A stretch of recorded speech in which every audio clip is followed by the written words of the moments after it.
Dr. Sean Amara, welcome back to the show, my friend. How you doing? Doing so good, Max. Great to be back again. It's great to see you.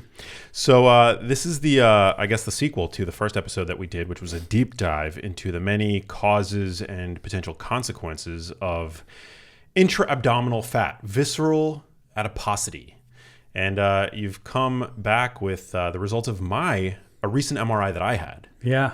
And we're going to talk about it. Yeah, so I'm excited. But let's start, before we get into that, let's start high level, just as a reminder to listeners or maybe those who haven't listened to your first appearance on the show. What is visceral fat and why is it so harmful? Yeah, so for people who have never heard anything about visceral fat, it's a collection, just like you put it, intra-abdominal fat. It's fat that's surrounding your viscera. So your viscera, your organs inside your abdomen. And this fat accumulates over a period of time. We know that it starts accumulating actually as early as infancy and just accumulates throughout life. There are things that will increase it, and we can talk about it, but real fast at the outset, stress, alcohol, poor sleep, poor choices in diet, particularly processed foods and especially processed carbohydrates, and then, believe it or not, durational exercise. So if you do, it looks like anything that is kind of sustaining in nature, it tends to accumulate it.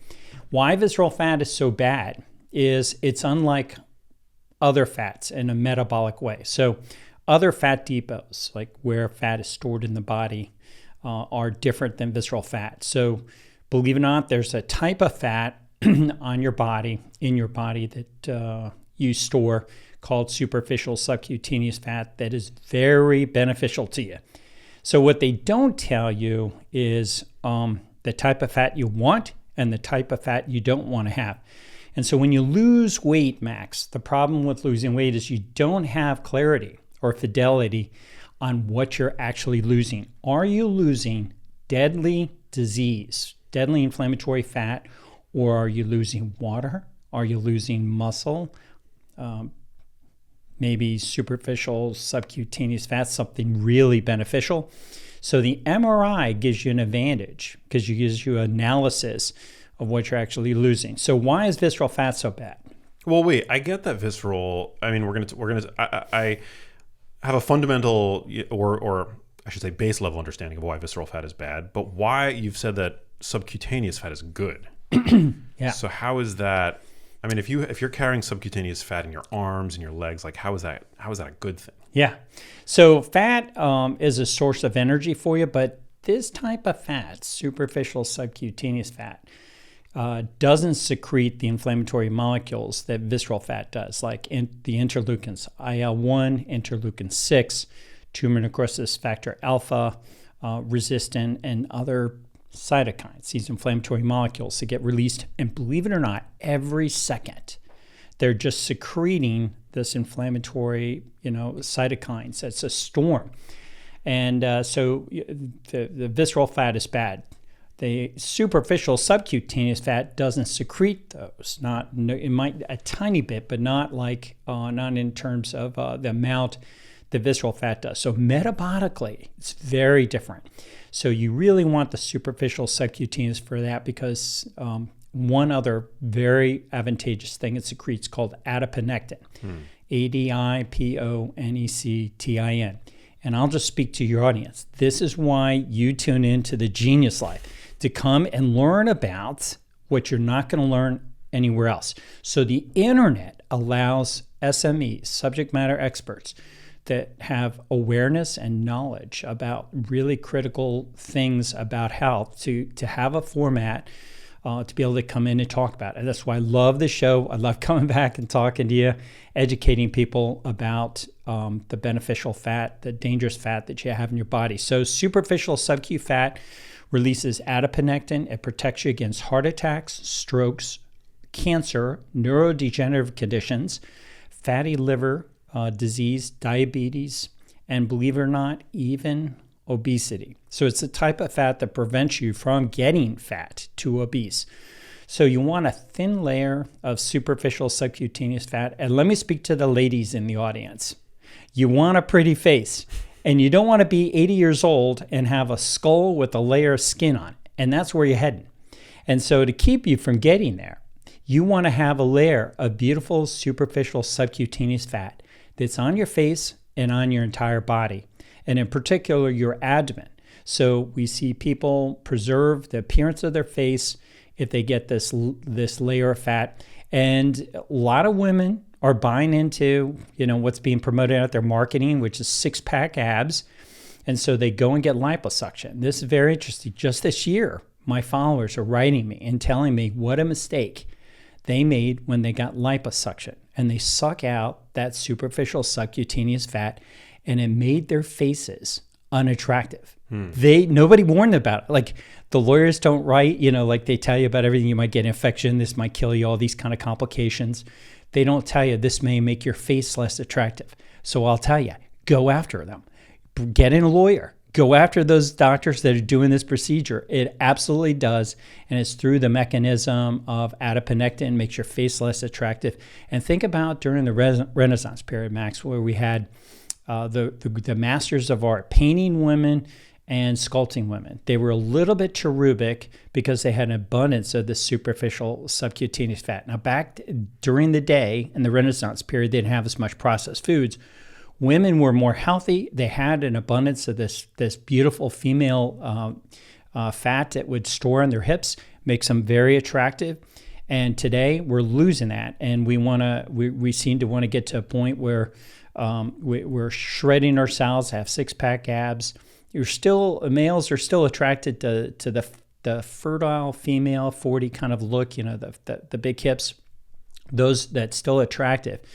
But there's not enough awareness about the benefits of superficial subcutaneous fat. So every show I get a chance to go on, I tell people about the type of fat you want, which is superficial subcutaneous fat. There's another type of fat that I don't concentrate on too much called brown fat, brown adipose tissue, but brown fat is beneficial. But we just don't have a protocol yet. You have to do something specialized in MRI to see that. So we just talked about the superficial subcutaneous fat. You have it. I'd like to have a little bit more of you. We'll get into your scan, and I'm super excited that you were willing to do this show and that you got the scan, because it's going to allow your followers to see Max inside. So I think it'll be exciting to go over it. I'm both excited and terrified of what you're going to reveal. So yeah, just to underscore some of the things that you've said. There are potential risks to becoming too lean for women, but also for men, right? Like bodybuilders, when they get super lean in the context of contest prep, they see a decline in testosterone. They feel pretty lousy, most of them, but they're doing it for a goal, right? To get into contest shape. But there is a degree of fat that you want to carry so that you can ensure that your hormones are functioning optimally for both men and women. Yep. No, I agree. Things. I think you're exactly right. A lot of bodybuilders are starting to find out about me and my interest in muscle tissue and fat ratios. And they've shared with me that they just lift better. They perform better at about 10 to 15% body weight. That's not competition level. You want to be down closer to below 10 if you want to do competition.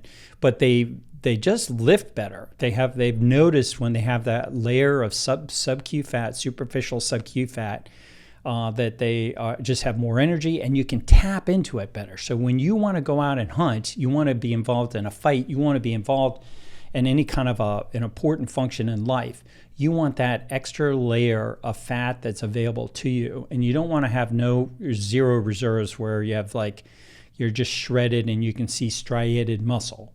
And, in the ER, when I was an ER physician, the elderly would come in, 80-year-old would fall, trip over curb. They would cut their skin. As soon as their skin got cut, you'd see muscle. There was no fat. But do you know who had beautiful fat?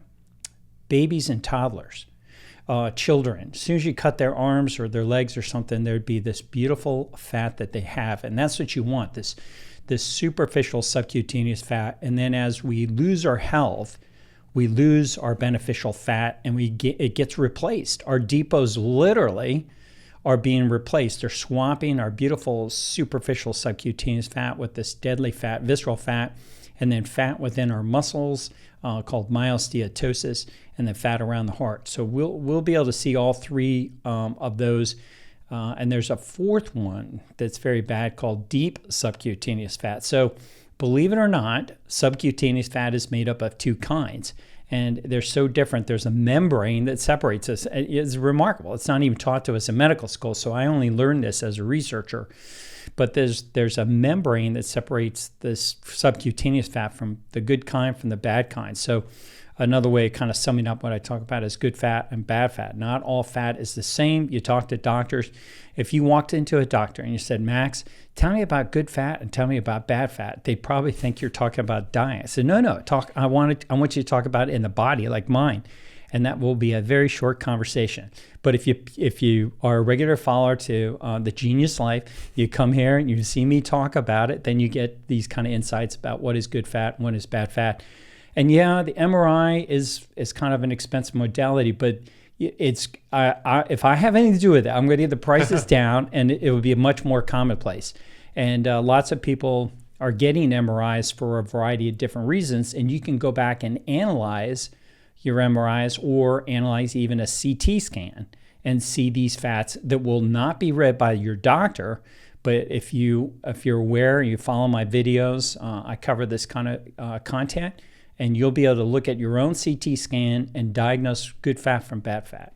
And it's interesting, like you don't administer these tests. You're not involved in any of these like MRI companies, so there's no conflict of interest. No. Right? You're just here presenting the readings, the data. Yeah. No, it's interesting. I was just driving in today, and I was thinking, God, I would make a killing if I just read MRIs and just offered them. But I've made a decision as the founder of my medical practice not to be in the business of just getting MRIs and reading them. I want to work with people to get rid of this dangerous fat. Now, other practices and companies will come along, and I think it will be important that they become commercially viable. If you're going to really get people healthy, Max, you've got to be able to do it within the context of a commercially viable practice. No charity is going to change humanity. We're not going to get charity step in and change humanity the way Amazon or Apple or Google has. You have to do it where it's driven by the wheels of commerce and economics. But for me, I want to be known for somebody that worked with people to get rid of this dangerous fat and change their lives. There'll be other practices and other companies will be scanning people. And if I had any influence in them, I'd try to figure out a way that we could do this much more affordably. So we're developing new techniques. I'm trying to figure out ways that I can get this information where somebody who does MRI scans can do it more operationally easier, so it's more efficient, cut down on the cost. But yeah, I don't have any conflict of interest. I send people to existing MRI centers. In fact, anybody, you can jump right now into ChatGPT or Google and say, MRI self-referral center near me, and you'll probably be able to find a center in your state, not too far from you, that will do an MRI without even a physician order. So you can get this. If you watch what happens with Max here, and you're like, dang, I want that, then you'll be able to do that. It's pretty dope. Yeah, I did a full body MRI with Prenuvo, and I have no financial affiliation with them. They gave me the scan complimentary. They comped it for me, and I have a discount to offer listeners and viewers. I think prenuvo.com/max, but I get no commission from that. And I know they have centers all over the United States, but yeah, I found it to be really a fairly effortless, thing to do. I had to lie in the scanning bed for about an hour and a half. They had like a screen so I could watch like a Netflix movie or something, like while I was doing it, if I recall correctly. And yeah, it was pretty cool being taken on essentially a tour around your body from a radiologist. It was a pretty dope experience. Yeah, it's a good service. I think Prenuvo is really good. And shake my hand, man. Good job that you're doing that code without any financial interest. Yeah.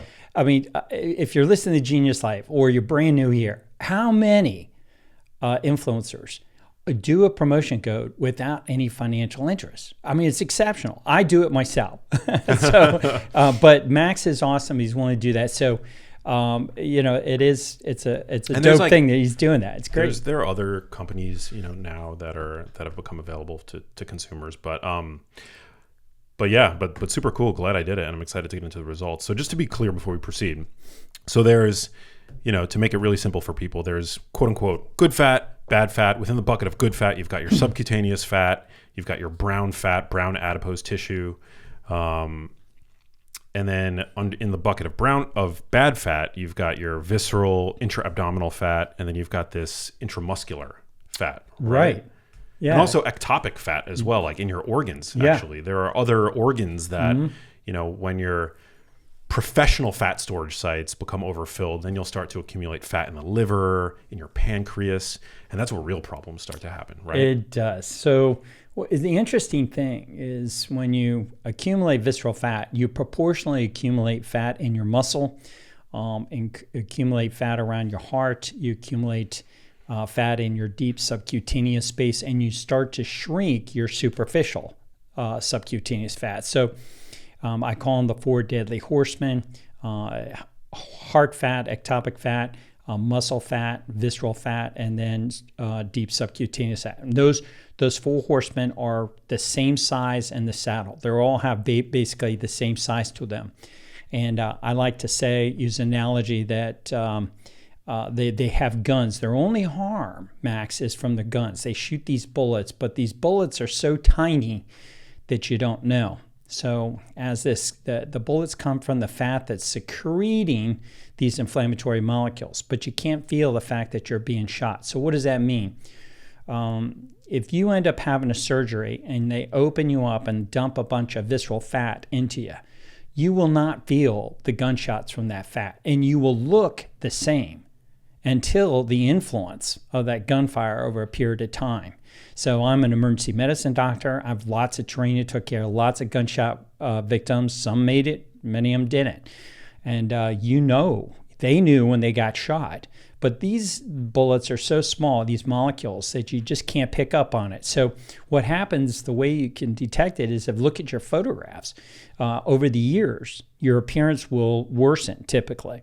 But the interesting thing is client patients that work with our practice to get rid of these dangerous fats, their pictures, their appearance of their body, their faces just dramatically improve over a period of time. So it's this inflammatory fat you don't know about that causes these substances to be released, causes inflammatory changes throughout your body, changing your face, changing your body habitus, just really causing chronic disease, sarcopenia, the loss of muscle mass, loss of muscle performance, sagging of muscles, lots of just changes that people don't know about. In fact, from the experience, the way I found out about visceral fat was 7 years of doing studies, volunteering for 7 years full time, never taking a penny for the National Science Foundation because the importance of this visceral fat. I saw it early on. It was just so important that myself and another physician, we both volunteered for these 7 years, never took a penny,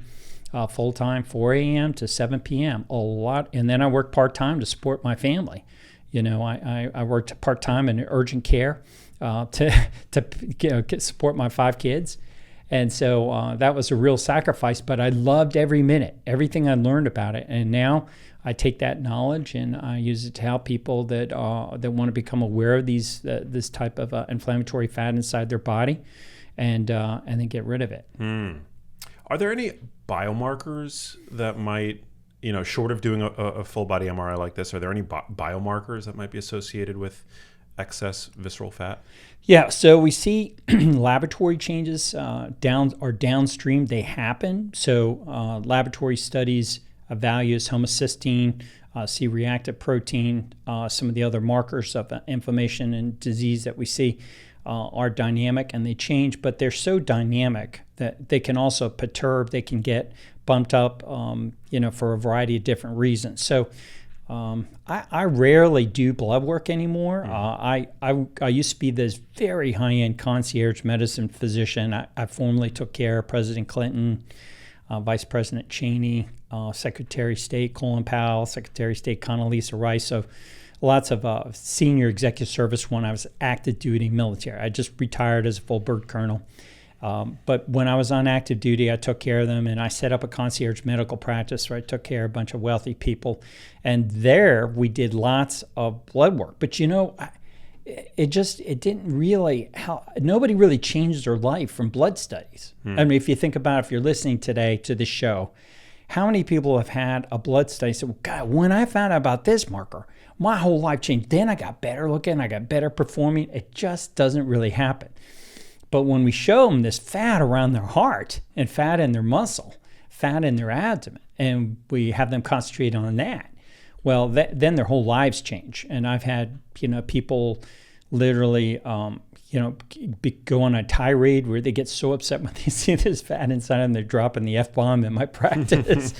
One guy, I literally thought I was going to have to call the police to get him out and there were other clients in the waiting room. And then I've had people pass out on me. They get so upset. Now, in your case, we've already shown you your exam, and you're in good shape. I mean, I would be venture to say of all the social media influencers, you're a top 5 in terms of your quantity of visceral fat. One, I'll just speak to this. Max is a pretty handsome guy, attractive guy, because he's healthy, and so he can't have a lot of influence of visceral fat, because that visceral fat would not have permitted you to be the way you are. And if you're going to be a health influencer, Max, you got to be attractive. You got to be healthy looking. I mean, you cannot be messed up looking and then go in front of Congress and say, let me tell you leaders how we're supposed to be healthy. So, and you can't be selling books, as a New York Times best-selling author about health if you look unhealthy yourself. So congratulations. I like to bring accolades to people that are in the social media space or health influencers who are healthy and getting it done. So you're walking the walk, and we'll show the audience inside of you that you do have some visceral fat, but compared to most people, you got way less than most people I see. So I'm just very happy to be back again on the Genius Life to be able to go through this. Well, likewise, people commented on YouTube on the first episode that we did together that you look like like me in 20 years. So it's a good, whatever you're doing is obviously working for you. And I definitely appreciate the vote of confidence. And so let's get into it. So what did you find? Is this me that we're looking at right here on the screen? Yeah, so this is you. And try as best you can, because I know we have a lot of our listeners on the audio side only. So try to describe what it is that you're seeing. Yeah, so we're looking at, this is an MRI image, and there's a couple basic rules, way of analyzing MRI, so you understand. So we're looking at an oval shape image of Max, and fat shows up as white. So when you see anything white, it's going to be fat, and muscle is either going to be, anything dark will either be muscle or air or organ. So this is a very oval shape because we're now right at the top of Max's lungs and his high part of his chest.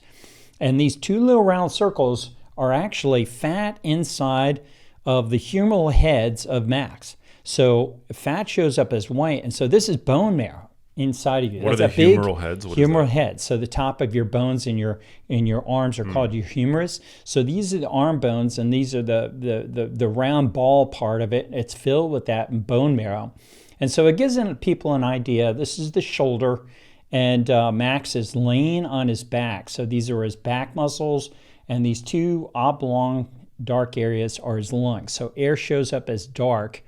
And these are Max's chest. So, yeah, man, Max looks good on the beach. When he takes his shirt off, he's legit got some muscles. And he does have some fat, including some fat within his muscles.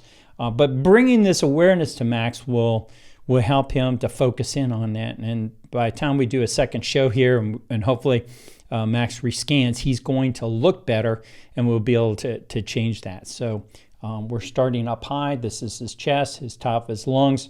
And as we scan down, get a little bit lower, we'll go down to some lower levels and see some more information that we can see as we get lower in the body. So now, maybe I should give some context to like when this was. So I did in early, I believe 2022. I did a bit of a cutting phase that I was pretty public about, and I got down to below 10% body fat. I think I was around at my leanest, like 8 to 9% body fat.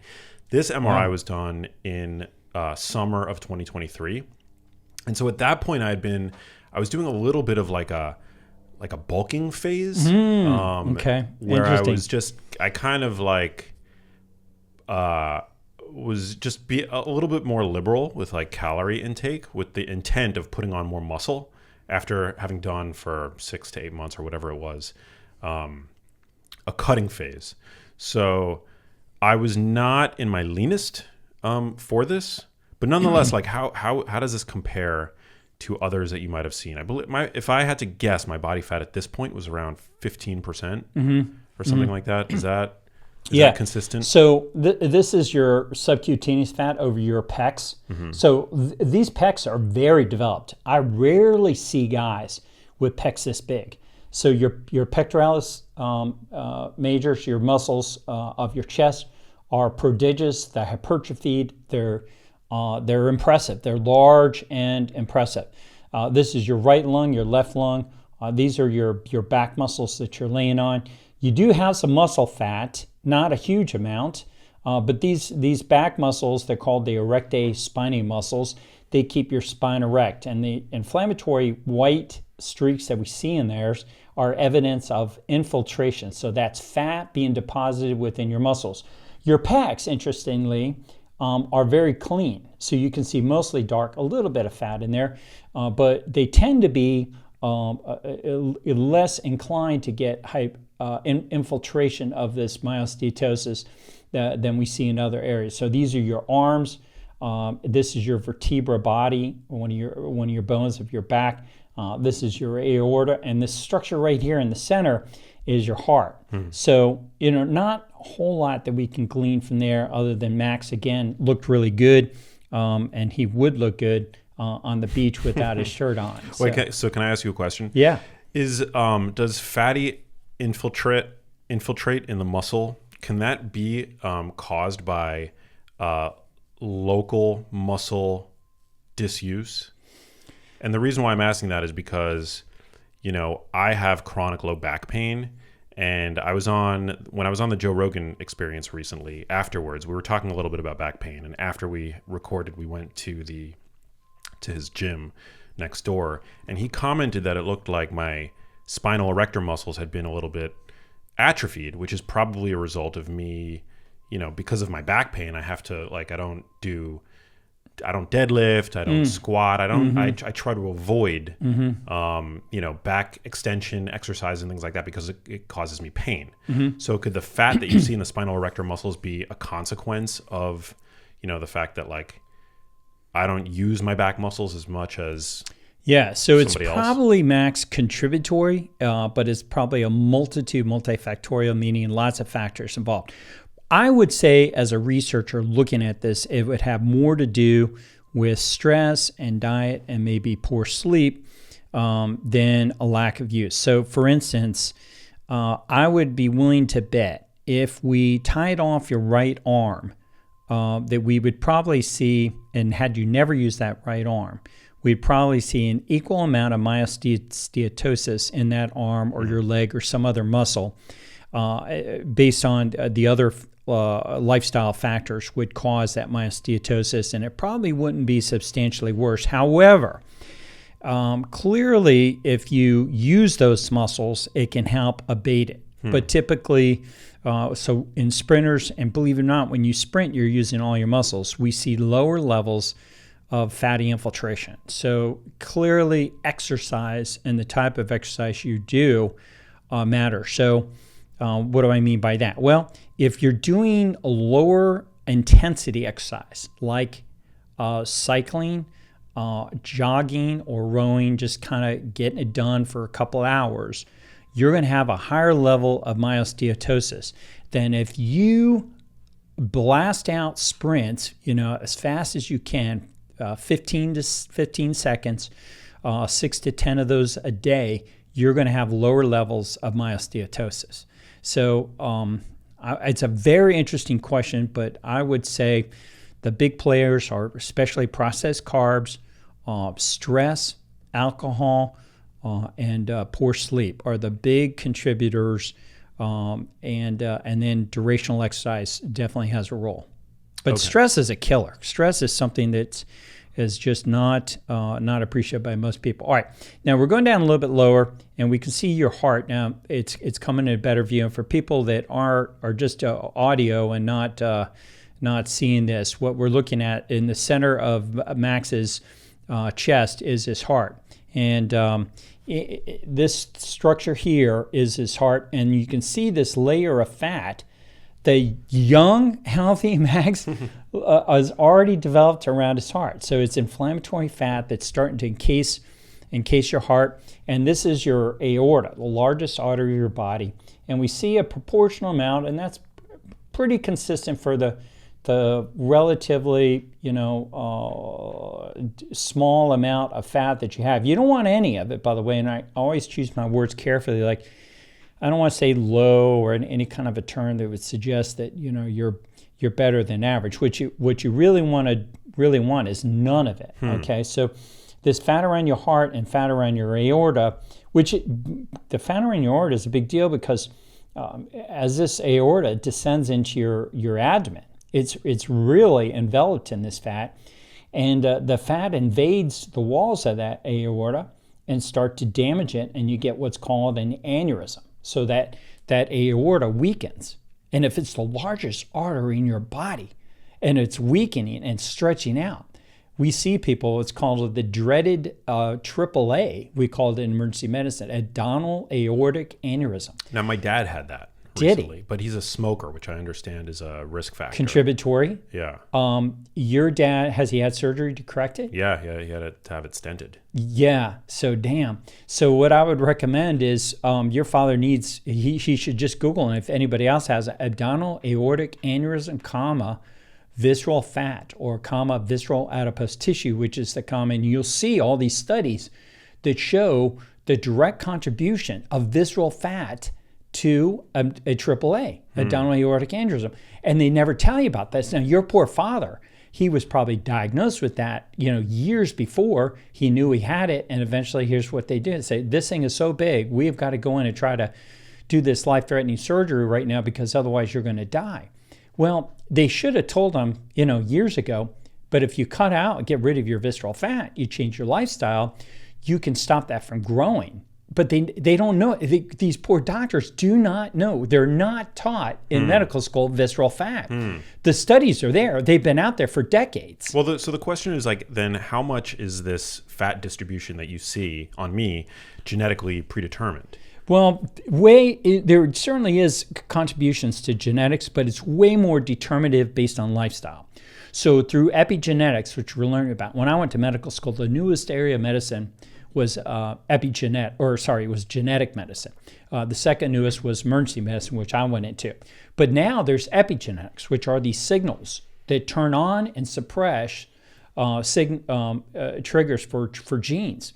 So now lifestyle has a much more important role even over your existing genes. So you may have inherited some contribution, but even if your father never had it, you would put yourself at greater risk for it based on lifestyle. The more visceral fat you have, the more likely it is that you're going to get an aneurysm of that aorta, or accumulation of fat around your heart, which will go by direct extension to your arteries, which, by the way, the arteries that provide blood flow to your heart that cause you to have a heart attack are on the outside. So they're up against all that fat around your heart, and that's how you end up having heart attacks because of that inflammatory fat around them. So you want none. You got a relatively small amount, and your aorta, your size of your aorta looks pretty good at that particular point. But if you accumulate this, visceral fat and periaortic fat around the aorta,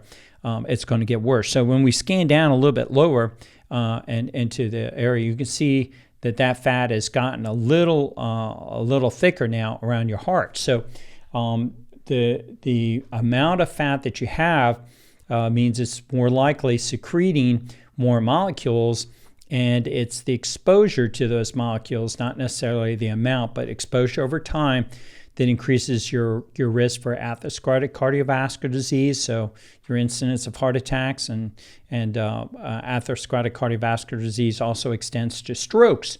So your father's, probably a vascular path, meaning he has a lot of pathology within his vasculature by virtue of his smoking. Smoking is a terrible addiction, but it would be worsened by his visceral fat. So this fat has now gotten thicker around your heart, and that should be a wake-up call to you. We can look at your muscles. You can see the fat within your muscles. Now, I will say I see way worse. The fat that Max has within his muscles is relatively modest compared to most people. How old are you, Max? 42. Dang. Okay, you're looking good for 42. So this is way less. I would put you, people want to know, well, how do I compare to somebody my age? So I would say Max compared to most 42s, I would put Max based on his muscles, what I've seen, right here, and we'll get into more. He would be better than 98% of the 42-year-olds. So Max is in good shape. Now his heart, I would put him, he's got a little bit more heart fat. I would put him better than probably 95% of the 42-year-olds with that heart fat. So he's walking the walk. He's not just somebody out here with a cool show and saying interesting things. He definitely is way healthier than most people. But this has not been shared with Max before. Unfortunately, Pernuvo physicians don't know about this fat. The founder does. The founder's a legit researcher, but the rest of the doctors reading the scans don't get into it. So how much? Also, so another question that that I have is, why is the fat that I seem to have around my heart, is that a function of my own, I guess, for my genetics or what have you? Am I over fat? Like, is that a function of just my overall body fat percentage, where if I were to get leaner, that fat would go away? Well, if it's interesting, I recently had an Army sniper come with me, came into my practice. He's now turned into this big business guy. And I said, here's the thing. If you take out one of these horsemen, like you get rid of all your visceral fat, you kill the other three. So you get rid of the heart fat, you get rid of the muscle fat, you get rid of deep subcutaneous fat. So they all go away proportionally. And everybody wants to know, like, nobody likes to see a chunk of fat around the heart. And basically they say to me, how the hell did I get that? I mean, was this from my dad? Was this from my grandparents? So yes, you do have some genetic components, but more than genetics is going to be lifestyle. And we can get into it. My belief is probably a lot of this has to do with your travel schedule, your stress. And I'll just say, if you're in Genius Life, you traveling has got a lot more stress associated with it than a lot of people understand. Oh, totally. And so, we in the podcast space and social media, we have a lot of stress because we're out here. People might think this is all fun and games, but we take, at least I think Max does and I do. We take it serious. So yeah. We're not out here just smoking dope and trying to have a good time.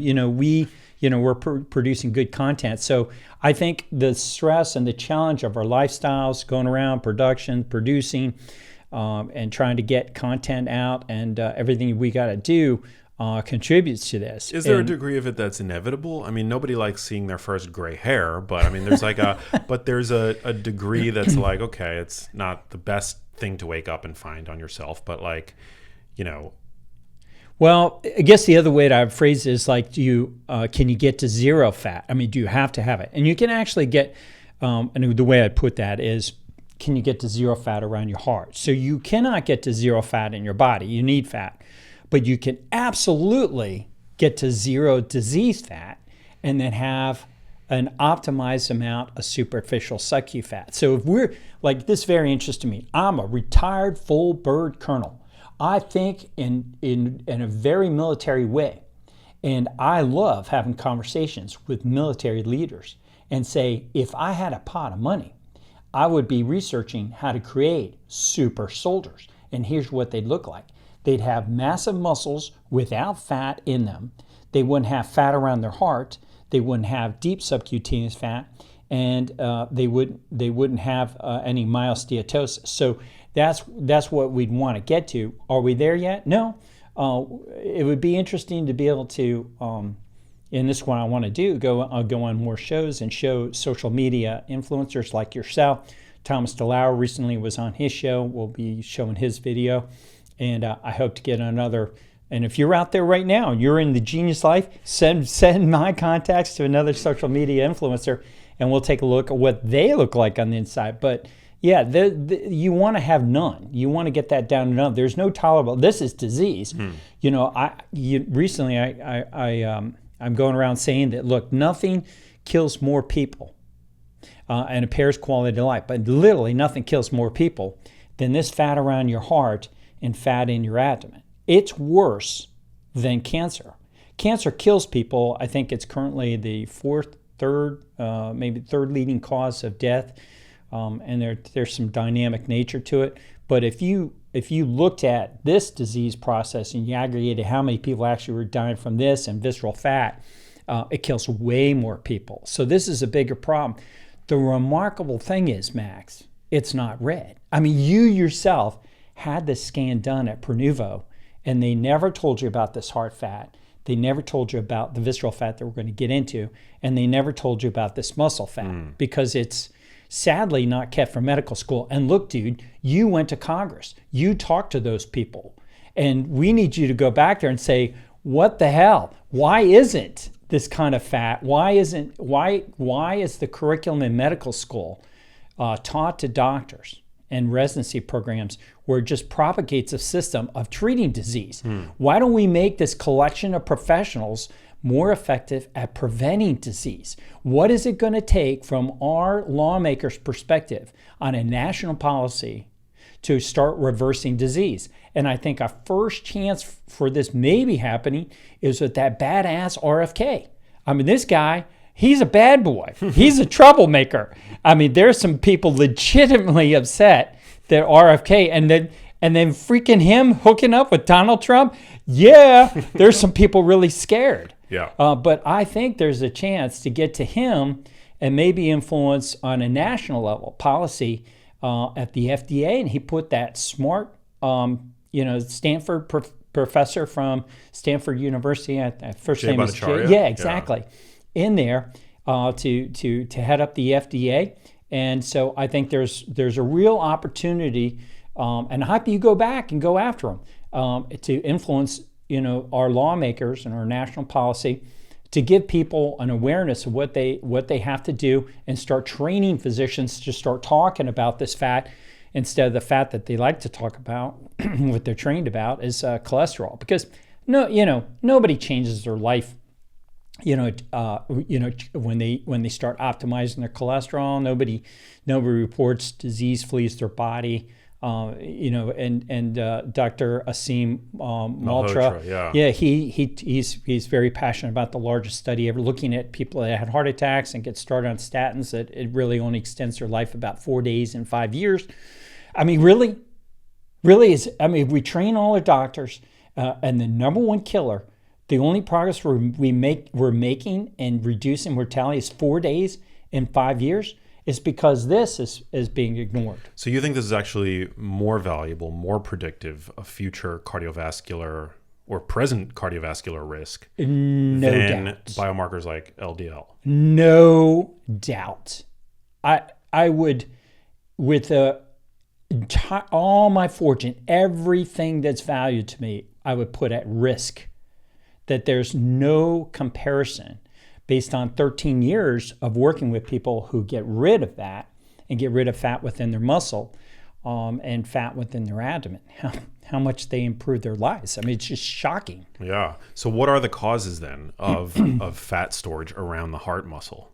The same things that cause, Max, a great question, same things that cause, visceral fat, muscle fat also cause this heart fat. I've never seen one person, because it's all proportional, that has a lot of visceral fat and muscle fat and doesn't have a lot of heart fat. There's a little bit sometimes a flavoring of a disproportionality. But you said my visceral fat is low. but I do have. Yeah, this. but when we get into your visceral fat, you're low, and I hesitate to use that term.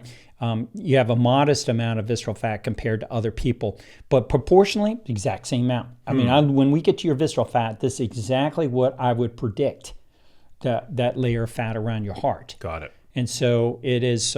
It's really not that. Not unexpected. So maybe we'll scan down, and while we're here looking at that, it's probably worth just taking a quick peek at heart fat that people don't really. Let me just pull up this. Yeah, this is so interesting. But heart fat is something. I'll switch screens so we don't lose that particular screen. But you should look, Max, at this heart fat. I mean, if it wasn't bad enough to I don't know why that screen. Maybe you have to hit that button again, Max, on the back to turn it on. Should I hit it? Yeah, there's a button kind of and see if it goes on. There we go. Oh man, it cost you a little editing here. It is pretty wild that you can be doing everything quote unquote right, and still there's still things going on. There's a degree of luck, genetics. Yeah, genetics. But there's nothing more motivating than having a picture, like a screenshot, essentially, of what's going on in your body. Yeah, a picture is worth 1,000 words, and that's why we see so much of this benefit to doing these images. So hopefully this pulls up now. Maybe try that again, see if it comes on.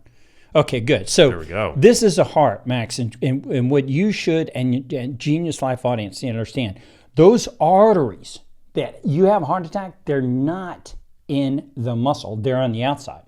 So when you have fat on the outside of your heart, it's up against those arteries. And on autopsies, this is very interesting. I used to be a medical examiner for the state of Virginia. If that heart artery, coronary artery, dives down into the muscle, it's called an anatomic variant. Does something that's not normal. It's a variant of what normally happens. And there's muscle all the way around it. So you could think of muscle insulating the artery, protecting it from the fat around the heart. Guess what happens? No atherosclerotic cardiovascular disease in that one segment. So what does that mean? When this crap is up against your artery, it's bad. And when it's protected, i.e. there's none, you don't get this arterial disease. But let's look at these photographs, okay? So this is a healthy heart. A healthier heart. Even this has fat around the artery. So this is what's called the left anterior descending artery. That's the widowmaker, appropriately named because it makes widows. So this oftentimes what kills people, and that's the right coronary artery. But you can see that fat. But what do you see mostly is the exposed heart without a lot of fat around. So this is a young person, probably a motor vehicle accident, trauma, something killed them. And so this is heart that is available on an autopsy. But let's look at somebody with a more moderate amount of fat. Now you can begin to see, damn, that shit is not good. You don't want to have this chunk of fat around your heart, but there's still exposed areas. You can still see quite a bit of the heart has not encased it. Now, here is a much more extensive amount of that heart fat. Now, question. You've never been to medical school, but you're not the average person. Do you think a heart that's encased in this kind of fat can beat very well? No, that doesn't look good to me. No. Now, here's the surprising thing. Do you know, I have hundreds of people that come to me, and they're typically in their 50s and 60s.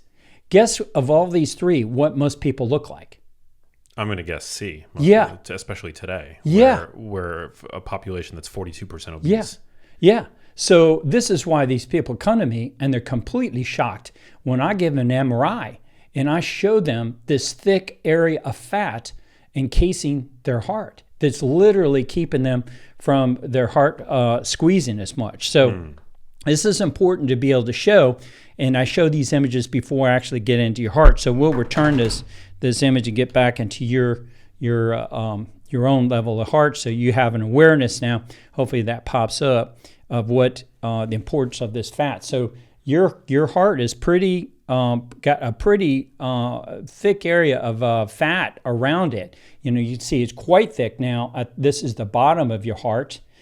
This is your vertebral body, your aorta, your lungs, and is that my spinal back cord muscles. Right there? Yeah. Mm-hmm. Wow. So this is your posterior aspect of your spinal column, and it's not an idealized view to take a look at. We typically like to get a sagittal view to look at your back pathology, and this, the resolution on this is not nearly as good as what we typically see in monitors looking at backs, where you look at for a lot more detail. But fat, to your point, we don't need a lot of resolution. So the cool thing is these antiquated scanners that are around the country, most scanners are about 1.5 Tesla or 3 Tesla scans, but you can get a 0.3 Tesla, a relatively low, cheap MRI scan, and find out about this valuable fat around your heart and fat in your muscle, and we can see it in good resolution. We may miss little teeny tiny tumors, but what I would repurpose all the antiquated MRIs, instead of shipping them off to crazy places like the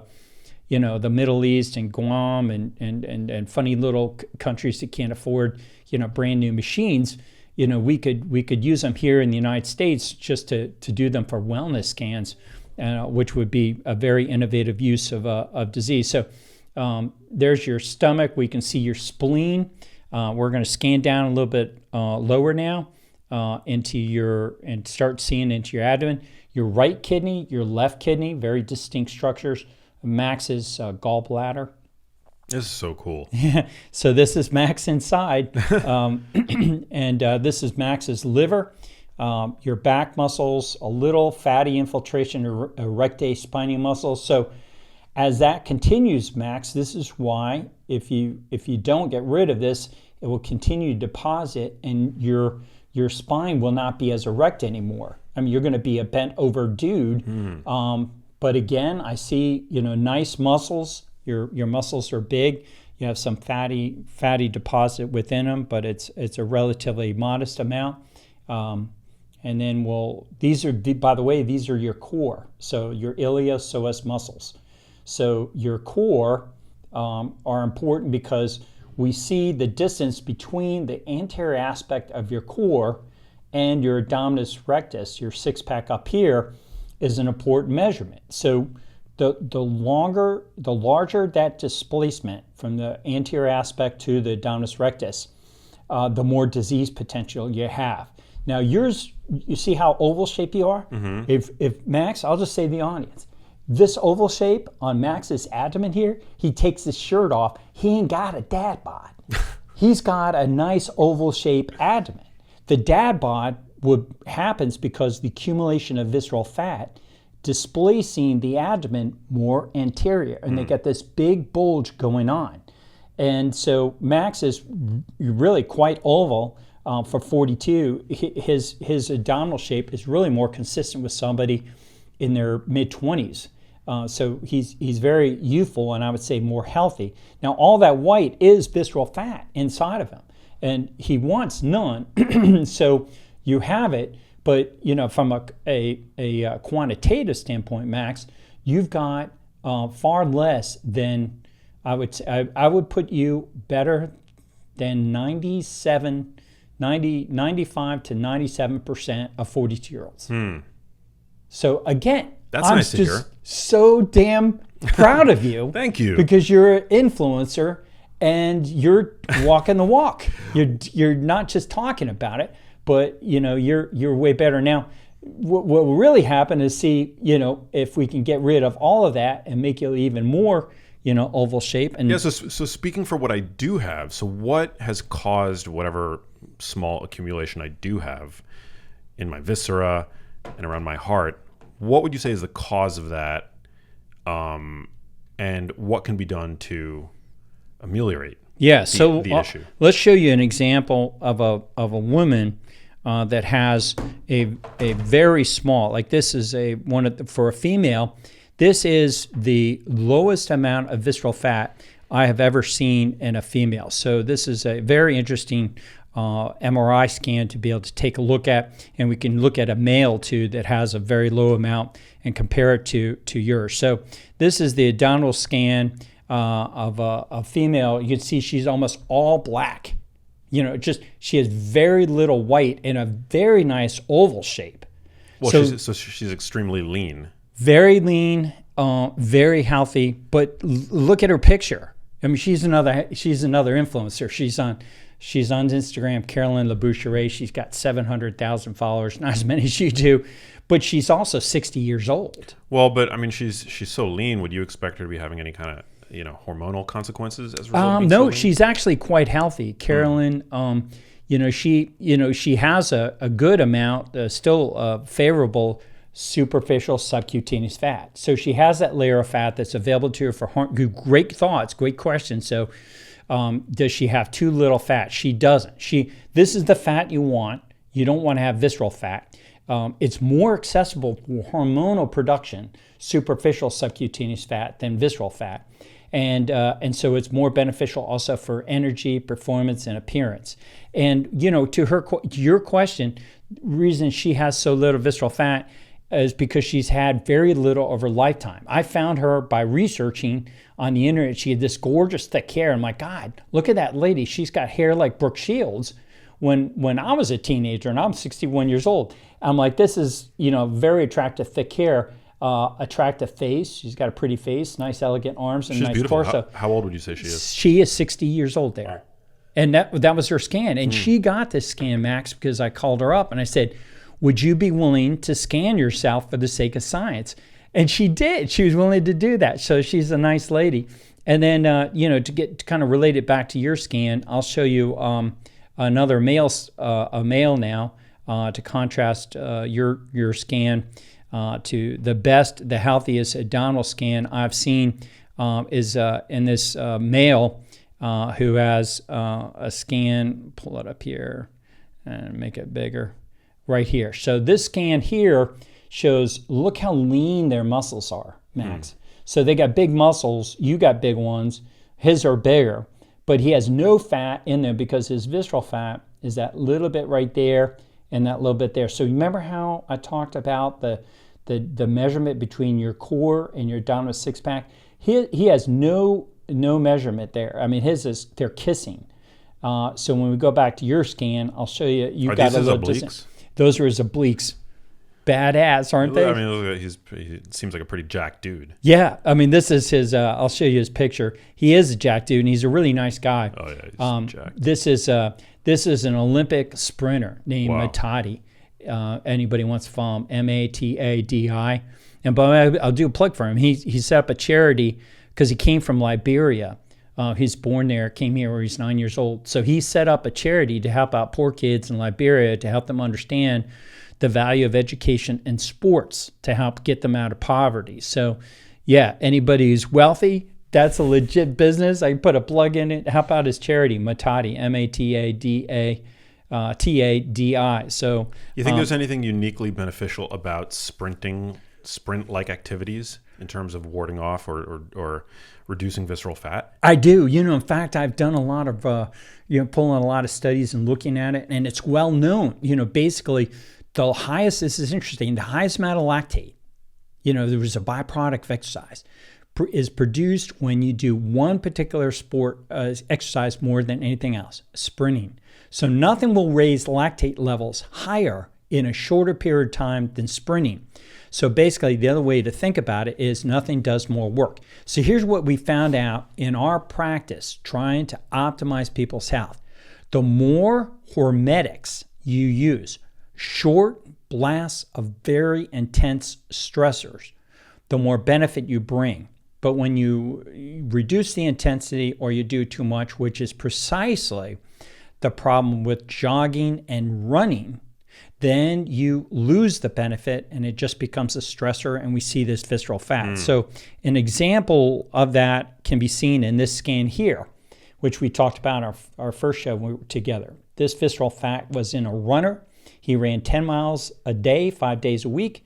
When he switched that jogging to sprinting, look how much he vanished his visceral fat. Wow. So I would say to Max, if you started sprinting, you're going to get rid of your visceral fat, but you got to do it in combination. This guy had already cut out carbohydrates, but in the setting of not eating processed carbs, he continued to jog. So you want to eliminate any, especially processed carbs, but eliminate carbohydrates, start sprinting, and you'll see that particular change too. Why carbs? Why are carbs uniquely, from your vantage point, viscerally adipogenic? Like, why? What is it about carbohydrates? It's really not well known, other than anecdotally when we see people, and we studied this National Science Foundation, if we started them eating like rice on a Friday and rescan them on a Monday, we could show where they accumulated visceral fat from the introduction of rice or fruit or something. So you don't believe it's about calories ultimately? It's not about energy balance? You think carbs are I uniquely... don't. There was a recent study that just came out December 4th that actually looked at the composition of muscle fat, which is called myosteatosis, which we've been talking about here. And what they found out in that study was that it really had to do with ultra-processed foods and not the amount of calories. So what did that mean was when the calories were either higher or lower in that particular study, what really mattered was the quality of those calories, ultra-processed foods. Now, they didn't really look at fruit or rice. They looked at processed foods. But calories were not responsible, had no factor. So when they lowered the calories, they still had myosteatosis if it came from the processed foods. And here's the other interesting. Exercise didn't matter. So if you exercise more, but you were eating ultra-processed foods, you still got this fatty infiltration of your muscle. So December 4th edition, you can take a look at it in Science Direct. You can see I did a video on it. It was from the Radiological Society of North America, and their society publication came out December 5th, and it's one of my latest YouTube videos if you want to pull up and take a look at that study. But absolutely, I'm a believer that it's quality of calories more than quantity. Really, quality matters. So, and here's the reason why I say that is it turns on, I think, the microbiome. So we all know these young people, and there's certain people, even in their 50s, they can eat cotton candy, they can eat whatever they want, and they don't gain weight. So calories in, calories out fail for one reason, in my opinion, the microbiome.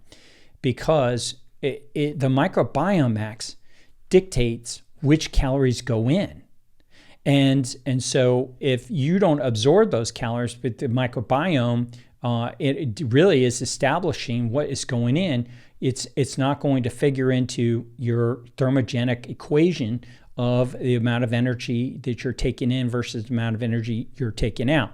But nobody's really looking at that in the context of CECO, calories in, calories out, and the microbiome influence. So that's why if you're listening today and you're super frustrated at your sister-in-law who can eat whatever she wants, waffles and pancakes, and she never gains weight, it's because of the microbiome. And you even look at a slice of apple pie and your butt grows or your belly grows. It's because your microbiome is just different. So the microbiome is what's not well understood. So one of the reasons why ultra-processed foods, I think, are so nefarious from a weight maintenance standpoint is that they're highly calorie dense, they're hyper palatable, and so they do push you fairly effortlessly into a state of energy surplus.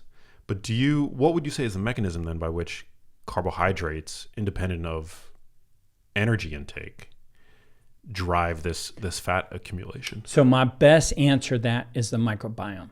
There are what are called obesogenic, obesity-generating microbes that favor obesity and the host that are more dependent on carbohydrates. And so they have a tendency to demand and flourish. And so people who have cravings, if you think about it, have cravings for carbohydrates. Nobody's like, oh my God, I can't wait to eat some more fat. Or my God, I got to get some more protein in me. I can't wait to eat this. It's the carbohydrates. And so these microbes reside within the microbiome, and they influence the host to eat from because even though Homo sapiens, from a macronutrient standpoint, protein and fat is not essential for us. It is, carbohydrates become essential for certain microbes. So the obesogenic and pathogenic microbes that reside within us, and we're deficient about understanding because there's 70 trillion of them at least, and we don't know what they are, much less what they do. So it's going to be a long time. You don't want to wait on a sufficient analysis of the microbiome to understand that. It's going to be a long time coming. It's the second phase of the Human Genome Project, is to map out genetically all the organisms that live inside of us. And I think it's, with the advent of computers, we're gonna be able to do that. But it's gonna take a long time for us to get there. But if carbohydrates were uniquely adipogenic from a visceral standpoint, I mean, bodybuilders all adopt really high carb diets, because they're trying to maximize for hypertrophy. Like bodybuilders, you see them on, they're eating rice until the end and then conversely, you would see people on ketogenic diets or carnivore diets, like none of them would have any visceral adiposity. Have you? And I think we've all seen like people online on these like ketogenic diets who are just like pounding the blocks of butter and the cheese and all, and they don't, there's a bit of discordance there. Well, right? It's a reasonable assumption. But what I'm finding out is surprising how many people, even carnivores that eat very low carbohydrates, come and have a surprising amount of visceral fat inside of them. And then also bodybuilders have a surprising amount of visceral fat. They're always shocked. Now, how many have done that? Many. Chase Irons is one of the more recent ones. He found out about me, and he went carnivore, started adding ferments, started doing sprinting in May of 2024. And then in August, he posted his MRI scan, and he had a sizable amount of visceral fat in his scan, and his face changed a lot through going carnivore and then eating fermented foods and sprinting. So they're beneficial changes, but you're not going to change, that fat around your heart and fat in your abdomen in a short period of time. I mean, it is going to take a concerted effort to Chase's benefits. He wants to come and get a better scan. The quality of his scan was pretty low.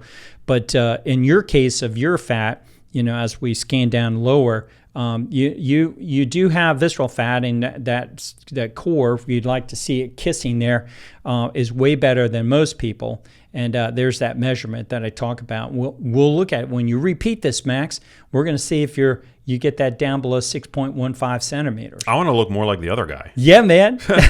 I want you to too, and promote this. But these are beautiful six packs. Those are nice. You got some superficial sub-Q fat. These are your obliques. They're not as big as, and not as clean. You can see that muscle fat in there, but because of that visceral fat that you have in there, we can see it. Now here's your, I'll just pull it up. Here's your deep subcutaneous fat. See that black line? That's scarpus fascia. So this is the stuff that's saving, protecting Max. Is that my butt? No, this is the top part of your butt, so butt. So this is your iliacs, and that white there is the bone marrow in your iliacs. So people that get bone marrow transplants, I used to do these procedures where you'd suck out the bone marrow there and do biopsies, bone marrow biopsies. That's all the amount of fat that's in those iliac crests. And this is the top part of Max's butt, and he does have some fatty infiltration. But that black line is scarpus fascia, that is separating the beneficial, beautiful, superficial subcutaneous fat that Max has and he wants from the deadly, inflammatory, deep subcutaneous fat that Max doesn't want to have. And it's a proportional amount. I would say, based on the thousands and thousands of scans I've looked at, your deep subcutaneous fat is in proportion to your visceral fat, which is in proportion to your muscle fat, was in proportion to your heart fat. And as you I'll give you some more strategies when we get offline. We'll hone in on exactly, some basics that you should do. We'll repeat your scan in 3 months, and we'll be able to show that you've reduced your visceral fat, reduced heart fat, and reduced muscle fat, and reduced your deep subcutaneous fat. But what is your prescription for me? at this point? Well, I would say we're going to analyze your stress, all factors going on in your life. Now, here's what I say to people who have stress. I use an analogy that's been around for basically hundreds of thousands of years. It's, the antelope have stress in their lives from lions and tigers. So if you can't freaking kill those lions and tigers in your life, that's your first goal, is to solve those damn problems. Do not allow them to exist. So kill them damn tigers and lions. Now, if you can't kill them, then you migrate away from them. Get a new job, get a new approach, get out of Dodge, get into, greener pastures. But sometimes you can't. And sometimes there are problems you cannot solve. You can't go away. They're like, I don't know what in your life we can talk about on offline, but sometimes it's a sick kid. It is a child with cancer. And I've had to take care of these family members. And they're bringing their child into the emergency room. And through no fault of their own, they've got these problems. But we need to do a better job to reach these people, that are in situations in their lives and say, you know what, I'm a medical professional and I'm going to help you with this. And one of the things you can do is exercise very intensely. Don't go for a jog. That's just going to increase your cortisol and your adrenaline and feed your visceral fat. You might think, ladies and gentlemen, that you're going to go for a jog and you might even feel better because of the endorphins. Yeah, endorphins that get released. Thank you. They get released when you jog. But you'll get higher levels of endorphins and you won't get as much cortisol and you'll abate the stress if you sprint. So what I tell my business executives when they get a nasty email and they get a bad report that just shows them their company's operations, certain thing is all jacked up, instead of getting all stressed out, drop and do 50 or 25 push-ups or 5 or 10 or 1 or 2 pull-ups. And you got to do this. You got to meet the stressors that you have on a chronic basis with an intense basis. And we learned this from the National Science Foundation, getting rid of visceral fat, getting rid of hard fat, that we saw people, there were a lot of military people, a lot of business executives. We analyzed the stress. We saw what caused it. We learned what to do to get rid of it. And so it's high intensity exercise, not feeding it with, there's a lot of comfort foods that people tend to eat a lot of things. But that's what I tell you, reduce stress, optimize your sleep, cut out alcohol, and then the fourth one is any kind of durational exercise. It's Max Lugavere from this point on is stop worrying about type 1. You want type 2 fast twitch, get my ass out of a chair type of muscles, okay? Those exercises that you get from sprinting, from leg presses, from utilizing your big muscles, they're going to build your type 2 fast twitch muscles, and those are the ones that keep you from using a walker and a cane and a wheelchair. And why we're telling everybody, this love affair with jogging, we need to tell you it's fast twitch muscles. They're the ones that most align with your lifestyle. And the fact that you can run forever, well, I suppose that might mount to a plaque on your wall, but nothing I'd be proud of. I don't want to be sitting in a... Good. I'm right with you, man. Knuckles. Mark Sisson is actually doing a new book. It's called Born to Walk, and it's about how running is really... I mean, certainly some people love running, but I've never been that type of person. And he argues that, we're not really built to run extended distances. We're built to sprint and we're built to walk. Let's talk, Mark. But that would be, yeah. I will say I know the benefits of sprinting. I never do it. And sprinting can look like different things, right? It doesn't necessarily mean running at full capacity for 10, 20 seconds. It can be, you can use an assault bike. You can. So there are alternatives. Great question. The alternatives to sprinting is sprint swimming, sprint assault on an assault bike. I tell my clients to dial up the resistance, make it hard as hell when you're on that bike. And dude, you need to sprint. Nothing will optimize a human being more in a shorter period of time in the form of exercise than sprinting. You're going to love it. You're going to be messaging back, Sean, I'm sprinting. I feel so much better. My clients all love it once they start sprinting. And when we repeat your scan 3 months, 2 months, 6 months, you're going to have way less of this muscle fat, way less of this visceral fat. And here's your butt muscles even more. You just remember, these butts will clear up. How are my glutes looking? Your glutes look good, actually. So Yeah? Max has got a healthy ass. When he's a bad biological ass, biological badass. But his muscles are big. But he has that infiltration.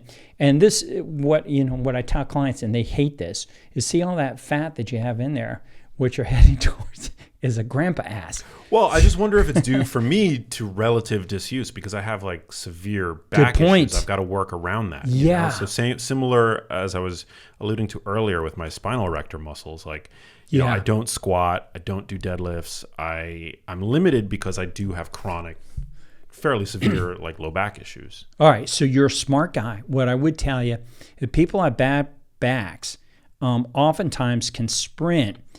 Because they're not causing the axial loading that we see up and down the axial plane with people that are lifting do. And it causes, or the more that compression on your degenerative disc at L5S1.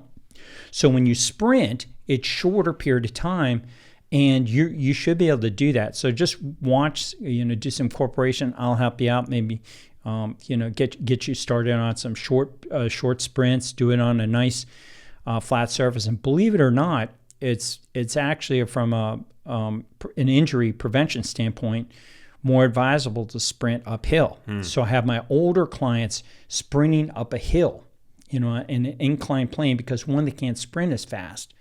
And then the biomechanics, the complexity of moving those joints, it's not a problem for you as healthy as you are at age 42. But when I'm working with 70-year-olds, and I've got clients in their 80s who are sprinting, having the sprint becomes a lot easier for them to be able to do that. And I've had 80-year-olds clients that come and sprint with me on level ground, and they're just fine. It's amazing what resilience you're able to do, pick that back up. So for you, I would recommend you sprint up a hill and assault bike. Yeah, and then try swimming and maximum intensity exercise in a short period of time. You'll get rid of that muscle fat. You'll get rid of that. I'll show you that picture of this. This is a guy who started sprinting who's a professional football player. So this guy came to me about 2 years ago. And these are his legs. So when he came to me, we got this baseline scan through his legs, and he looked like ribeyes. Oh, there. I think I didn't have it plugged in all the way. Maybe try it again now.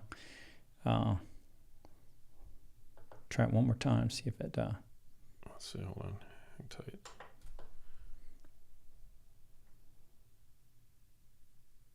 Is it, what about low intensity, because I do walk a lot. Does that have any impact on visceral fat? Yeah, so walking, we see people that do a lot of walking have lower levels of visceral fat, and it helps to get rid of it. But definitely muscle fat, when you sprint, like here's this guy, when he came to me, he's an offensive lineman. His name was Lindsey Knapp, 52 years old, and you can see, he's got a huge amount of fat within his legs, and we'll go back and show your legs. And then 2 years later, look how much he improved it. Wow. And his bones are even got a little thicker. So the white is bone marrow in there, and his ratio, which we can do, of his black to white, you want more black than white, actually improved because of that pounding. And he adopted a healthier diet, lots of things we give people to do. So 2 years difference. And but to give you an idea of that proportionality, you can see his heart fat. Look, his is way worse than you. He's older by 10 years, so he accumulated a lot. And then look how much he reduced his heart fat in those 2 years. But take a look at his visceral fat. A huge amount of visceral fat. I'd say he's pretty average. And this is the sad thing. I mean, if you're an NFL player, a former NFL player, the Hall of Famers come out, halftime shows, and they've got the Hall of Fame jackets on. They look like hell. NFL professional players, they fall apart. It's just the demands of the career Even if they make it in the Hall of Fame, they fall apart. But Lindsey, I don't know, he's in a contender. I'd like to see him in the Hall of Fame. He was a Super Bowl champion, but look how much he improved his visceral fat in that short period of time. But look at his face.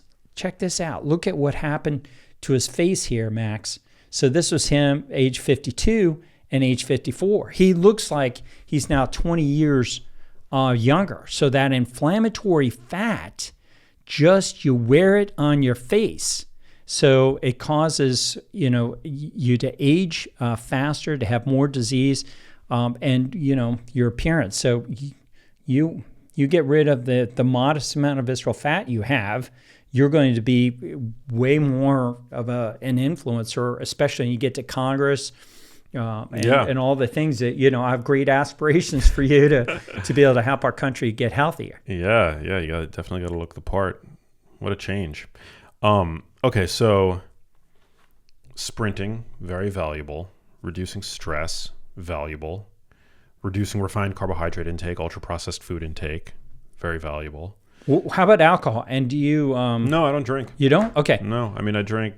I'm not like dogmatic about it, but I'll, so if there's like a great glass of wine going around or a bottle of wine going around them at a dinner party, I'll have half a glass. Okay, great. To a glass, but yeah, I'm not a drinker. Okay, good. So when it comes to alcohol, people ask me, just for the sake of addressing it, I recommend first no alcohol at all because it affects your metabolism. But we see people that continue to do all our strategies but drink. It becomes so much harder, Max, to help them get rid of that fat in their muscle, fat around their heart, fat in their abdomen. For your sake, it sounds like you're not a drinker. But for people who are drinking, we tell them get off of liquor and get off of beer. Drink wine, just like you mentioned. You want to drink a Cabernet Sauvignon, something that has a lower amount of carbohydrates and so nothing sweet. And so if alcohol doesn't sound like an issue. How about sleep? Sleep is good. You're good. It's not always 10 out of 10, but most of the time I would say it's really good. Okay. So it's stress. How about stress? How I think you travel a lot. Any other stressors going on in your life that we can address? No. This is actually good to go. This is what I do. Exactly what I do with clients. No, I don't have that much stress. I mean, look, I'm very lucky. I make my own schedule. I love what I do for a living. So yeah, my stress is, I would say, fairly minimal. I don't eat a zero carbohydrate diet. And there are phases when I'm eating more and there are phases when I'm eating less, depending on, my goals fitness wise with regards to weightlifting. So I'm not on a zero carbohydrate diet. I eat carbs to support my lifting. And also because I enjoy them. And there are lots of like higher carb foods that I think are healthful, whether we're talking sweet potatoes or whole fruits and things like that. So I eat those fairly liberally. And I also eat the occasional grain. I mean, I eat white rice. I would say these days, one meal of the day will generally have some amount of like rice, primarily because I enjoy it and because I don't see a health consequence from eating it, but maybe... So that's a lot of people say that one of the cool things about the MRI is that you can do a dietary change and see the impact of either adding in rice, adding in fruit, adding in honey. Oftentimes people will make that kind of change. What you want to see is what difference it makes. Yeah. So beyond just how it makes you feel, you want to see, is it causing you to have visceral fat? Is it causing you heart fat, muscle fat? So I would recommend, trying out, some dietary modification. That's the cool thing. It's not like, hey, Max, you got to give up carbs for the rest of your life. You just do it for 3 months, see what kind of an impact it has on you to do that. You can go, this is where I brought these fermented foods. You can go on just meat and eat some fermented foods. Some fermented foods. So Max has the benefit of me bringing these props. I can't bring them back on the airplane. So are these gifts for me? They're gifts for you. I'll happily. So kimchi and sauerkraut. Yeah, and these are from Costco. I have no financial interest in Costco, but there's the difference with fermented foods has these microbes. So we talked about the microbiome and the role it has with calories in, calories out. Yeah. And as we're finding out, the quality of your microbiome really influences quality of your life. So eating meat, and the other interesting thing is, it allows you to eat more meat and feel better. So, you turned me on the last time I was in town to the churrascaria, where it was all you can eat. You went? I did that. I ate that. all that. So I bring ferments with me, Max, when I go. Wow. And when I do, I can eat your own ferments. Exactly. I can eat way more meat and feel better. Interesting. And so what I do is I take a little baby food jar, a little glass one, and I take like 5 or 6 different types of fermented vegetables in that little baby food jar, and then I stick it into my pocket. And these people, if anybody owns a churrascaria, eventually you'll be like, I don't want anybody bringing ferments in, because I can literally double the amount of meat that I can eat, from 2.5 to 4 or even 5 pounds of meat when I bring these ferments in. In one sitting? Yeah, way more. Bro's it's eating crazy. 5 pounds of meat? Yeah. That's a lot. It's a lot. Of course, I've been stretching my stomach and working to do that. So, but I now only eat meat with ferments. Interesting. And so it gets rid of the carbohydrates. You can take fruit. You can still eat fruit. You can ferment fruits. When I get back, Max, I'll be fermenting cranberries. And then I'll be fermenting blueberries. So I take fruit. I still enjoy the nutrient value that comes with fruits and vegetables, particularly the phytonutrients and that are available to you when you eat these fruits. But I eliminate the sugars. And fermentation is just a practice in traditional people. They're way healthier. I remember from medical school that I think as Koreans had the lowest amount of chronic disease, and it was attributed to the amount of fermented foods that they eat. That's interesting. Very interesting. And then a lot of people, aren't or kept from being aware of it. But I would recommend, Max, let's see what happens. You start cutting back the carbohydrates, even just go cold turkey, get off them, eat meat and these kind of fermented vegetables, fermented fruits. I'll start sending you, some YouTube videos how to ferment blueberries and stuff like that. Please, yes. And then you'll have all the benefits of it. But these are for you to hold on to. Well, I've definitely seen some pretty high quality research showing that fermented foods like kimchi, yogurt are actually significantly anti-inflammatory and help to promote gut bacterial diversity. And yes. And also, I think I learned from you the last time you were here that people who have difficulty digesting cruciferous veggies like cabbage, like when cabbage gets fermented, a lot of the problems that would otherwise give people like gas and bloating and other and symptoms like that get fermented out. Yep. And so, one problem some people have when they start adding fermented foods is there's a condition called histamine intolerance, and some people have some of that. And so if you have any problems with histamine, these are usually pretty histamine rich. These things, Max, I recommend them for their microbial benefits. So it won't take much for you to get of a quantity of microbes to get influenza. So you can just dip your finger in a little bit of kimchi juice, dip it in some nice mountain spring water like you got here, no chlorine, and then you drink those microbes and add them in. Eventually, once they start colonizing your gut, you shouldn't have histamine intolerance anymore. And so these foods are not consumed for sustenance, they're consumed for their microbes. And so it's a new way of eating. But when you think about it, Max, that's how our ancestors they ate with water near them that was rich in microbes. And today, Max and Sean, when we eat, average people, we're expected to drink municipal supplied water with chlorine. I know you stay away from it, but we're not. And even the bottled water that you get, unless it's coming directly from the ground that you get yourself, it's heat treated. The lawyers get involved. I'm a former lawyer. So that company downstairs gets letters from their lawyers that say you gotta pasteurize this, heat it, you gotta put light through it, you gotta ultrafiltrate it. Otherwise, if there's microbes in it, you're gonna get sued and blah blah blah. But you want this natural water, from natural springs, glaciers, There's a lake in Minnesota called Lake of the Woods, way up north. You can drink out of that lake.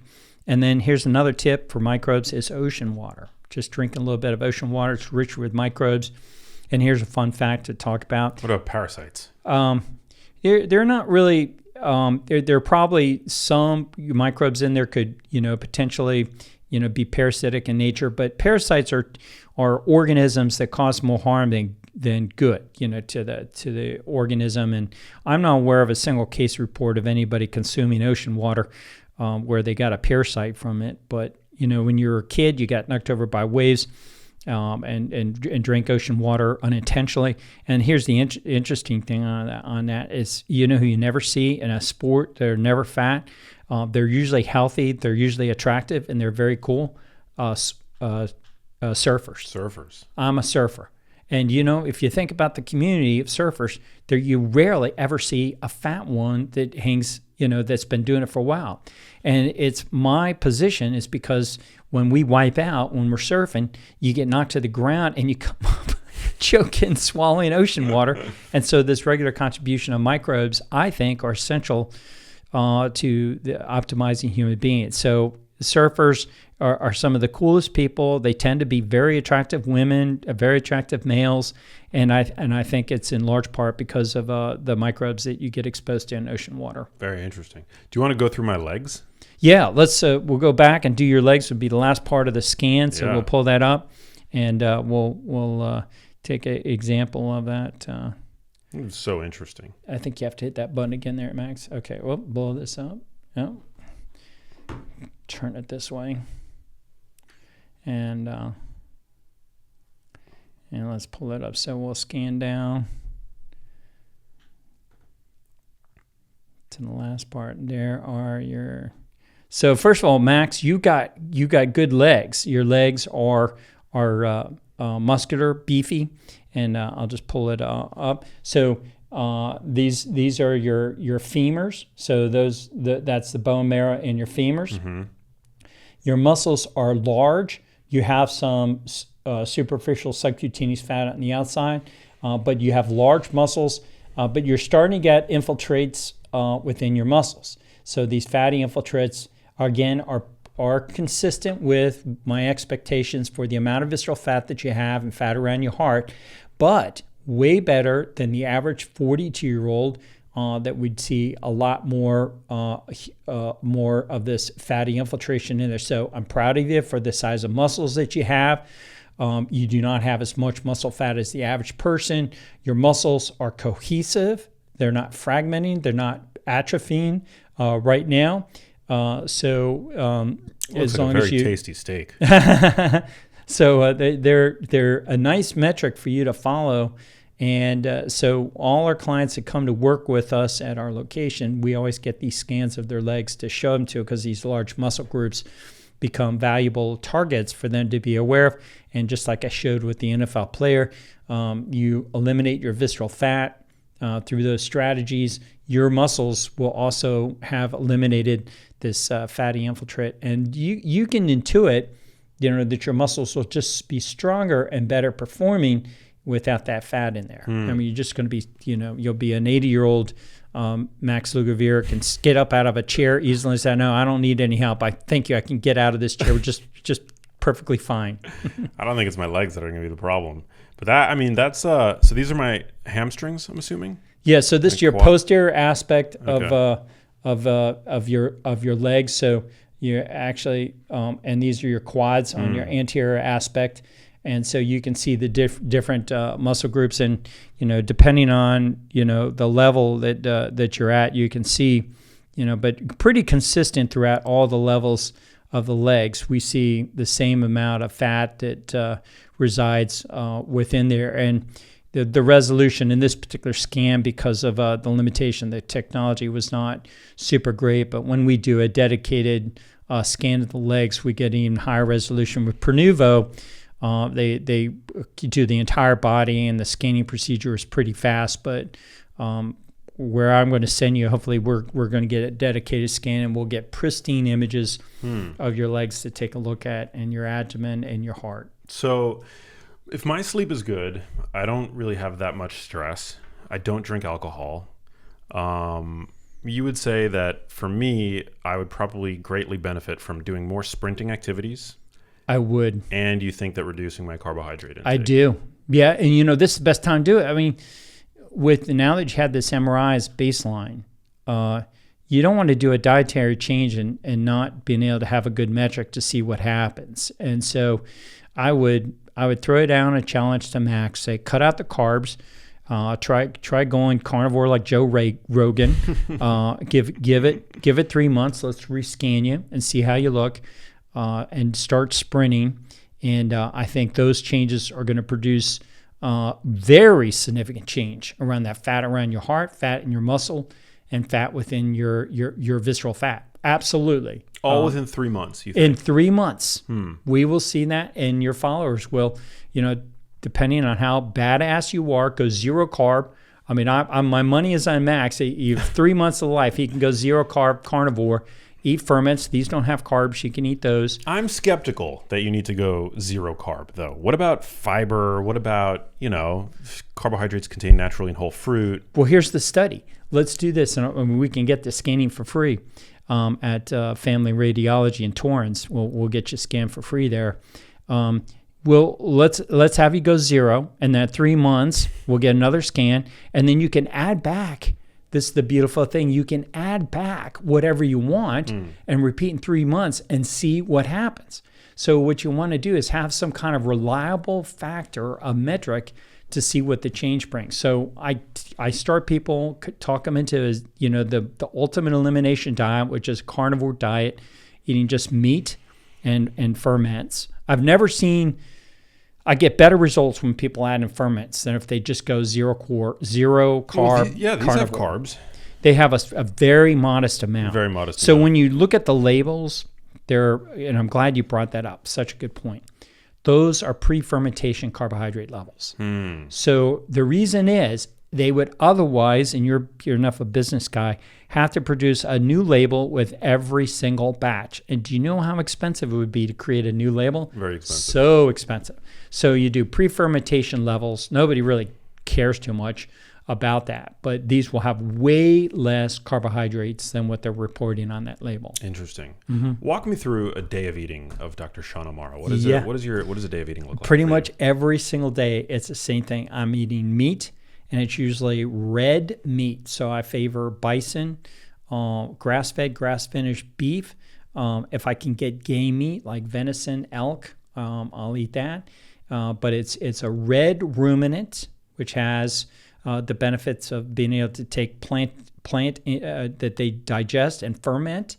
And so I find the highest levels of omega-3s to omega-6s are optimized in ruminant animals. And then I always eat that red meat with ferments. So I will not eat a piece of meat without ferments. So I do, and because you want to mix in these microbes when you're chewing the meat, eat them together, and introduce living meat. Our ancestors, when they would eat animals, they had the hides, they had the microbes. Today we eat sterile meat. I mean, you got these meat packing factories, sterility is everywhere. Back then, you had the beautiful microbes, and we would only hunt the ones that were the healthiest. We didn't hunt these animals that were dragging their legs, were old heifers or whatever. We hunted the most majestic animals because those microbes were present on the hide of that animal that we would wear, and we would those microbes would be transferred the animal that we hunted to the human that got that skin, and also in the food that we, from the flesh of the animal that we would eat and consume. So to me, it's one of the most important insights that I think is lacking today, is the need to have these beneficial microbes part of our digestive system. So I only eat meat when ferments are available, and then I drink water that comes from the ground, well water. Just be forewarned, the government in Canada is requiring people to dump now in certain regions chlorine into well water. Now, have you ever, Max, heard of somebody getting sick from well water? It's just a crazy requirement. And here's what I'm going to guess what's going on. I think if there was a study that took a look at well water, people that live on wells, they're going to be healthier. And they're not going to need as many drugs and not as many pharmaceuticals. And that we can't have getting out. So I think there is a push in our neighbors up north. And if this thing ever gets to RFK, don't let it happen to our country. We need an analysis of the FDA and the influence that Big Pharma has on that. And we need to figure out what practices in humans actually get people more healthy. And we need to encourage that. So well water, natural spring water near me. You can jump on Google and say, where are the natural springs near me? Find out where they're available. Go get that water and drink that. I notice you get a nice service of water. At least it may not have microbes in it, but it doesn't have chlorine and fluoride and all the other crap. Spring water in glass. Yeah, so I think there's real value to that. So that's what I do, natural rich water, ferments, and meat. And that's all I eat. There's no difference. I'll have eggs. I'll have cheeses, which are fermented dairy. If you're struggling with Lou Gehrig's disease, ALS, there's an interesting study that came out showing a particular species of microbes in fermented dairy that has promising treatment aspects to people with Lou Gehrig's disease that looks way more promising than any medication out there. So I would recommend anybody you know that has ALS to be eating good quality fermented dairy. Like kefir, stuff like that? Kefirs and yogurts, even maybe some fermented cheeses. I like blue cheeses, Roqueforts, Gorgonzolas, any aged cheeses, anything that's, old world cheese and those wheels that are cut into triangles. So I will bring in a little blue cheese with me to churrascarias. And very often, those Brazilian churrascarias will have blue cheese. So when you go to the salad bar, it's the only thing I eat is the blue cheese. I put it on my plate, and I eat it with my ferments. No poultry? I like wild, so I will eat pheasant, any kind of wild poultry. But the problem I have with poultry is higher levels of omega-6s because they're fed grains and they're more inflammatory. And so the chickens and poultry industry farmers, they just give way too many grains. But I have a local farmer that I get my eggs from and that I've gotten chicken from in the past that he never gives them any grains. He feeds them bugs in the wintertime. And so I will eat, poultry if it's not fed grains or it doesn't have a higher level of omega-6s. Eating out must be difficult because, all restaurant food these days is just drenched in high omega-6. Yeah. Grain it is a problem, oils and for that reason, I eat, my wife and I will go on date nights, and I usually eat a huge amount of food before I get on date night. By the way, that's a great way to save money. Yeah. And then I look for, steaks, and I have them prepare it, without butter. any seed oils, prepare it in butter, or just grill it if they don't have any butter. And so I make special requests. But I agree with you. Going out to restaurants is a problem. And, it's not going to be usually grass-fed, but, if I'm going out, I'm with colleagues, business people, clients or something, my wife, you don't always have the luxury. Sometimes when you're hunting, ancestors were hunt, they weren't always the healthiest. You had to, hunt whatever's the best. So just that's what I do. I eat steak. I eat wild-caught fish. So I like salmon, wild-caught shrimp. Those are all alternative strategies to, And never any vegetables, non-fermented I don't. veggies, starches, grain, nothing like that ever? Yeah, I never do. I only eat vegetables if they're in fermented form. Now, here's the cool thing. Once my microbiome, I think, is a little further along and I've eliminated all my visceral fat, I can have the luxury of introducing vegetables back in and see what happens. Like I'm trying to get you to, cut out carbohydrates. So, but I do believe I feel so much better off of non-fermented vegetables. My digestive process is way better. And I now have a type 4 tapered stool. When I was eating vegetables, Max, I had a stool like a type 6, like a cow patty, and you want type 4 like a banana stool. And this is something a lot of people aren't talking about, but when we put clients on just a carnivore diet and microbes, they get a type 4 stool. It's a bowel movement in 3 to 7 seconds. And I coined the term, it's near orgasmic. It feels so good that it feels almost like an orgasm. And the interesting thing is, anybody that's a mom and dad and toilet trained kids, when you said, mommy says to wipe now or daddy says to wipe, and you'd wipe their little bottoms, there would be nothing on the toilet paper. I remember thinking as a physician, God, that's so weird. But that's what's happening to my clients now. I rarely have any residual stool. I mean, you have a type 4 stool, your gastrointestinal motility, including your anus, how it releases and expels stool, is so much more optimized. That you have ghost wipes when you wipe. You don't need to use... Nothing more satisfying than a ghost wipe. Yeah, you can talk about it in your Christmas cards, Hanukkah cards, whatever. But yeah, no, there's it's something true. to it. Can't deny it. Yeah, you want to have a bowel movement that's fast, that feels good, that's quiet, and it doesn't smell. And so as you optimize your diet, cut out vegetables, you get closer to that. And when I was eating, I've been in the house space a long time, and I was eating lots of vegetables. When I was eating a huge amount of vegetables, Max, I had cow patty stool, and it used to bother me because, like, I'm a researcher, and I'm like looking at all these fecal lists. Okay, these are fossilized fecal remains of our ancestors. They were all type 4 stools, and I'm like, damn. How come my stool looks like a cow patty? And I remember talking myself into, well, I don't know. They're just, it's just the way we are. We have cow patty stool. No, we want to be like our ancestors, free of disease, and you want a type 4 stool. And if you're listening today and you don't have a type 4 stool, try going carnivore. Try eating fermented foods with your meal. Try these basic things I talked about, sprinting. And you'll notice your gastrointestinal motility will improve. You won't have gas. I mean, the weirdest thing is, like, I hardly ever pass gas and no smell. I mean, I've tried everything, all sorts of tenting, like a tent, no smell. It's so strange. But your microbiome gets so healthy. And face it, when you there was this interesting reel that was going through Instagram.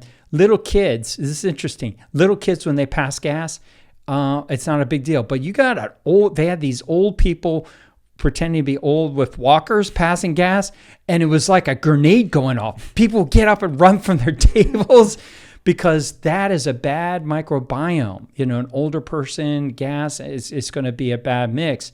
So I do believe flatus has a role as a biomarker. You do not want to be having a lot of flatus. You definitely don't want it to be smelling bad. And I noticed, in the ER, we get a lot of really sick people that would have bowel movements in bed, and the sicker they were, the worse it smelled. Oh yeah.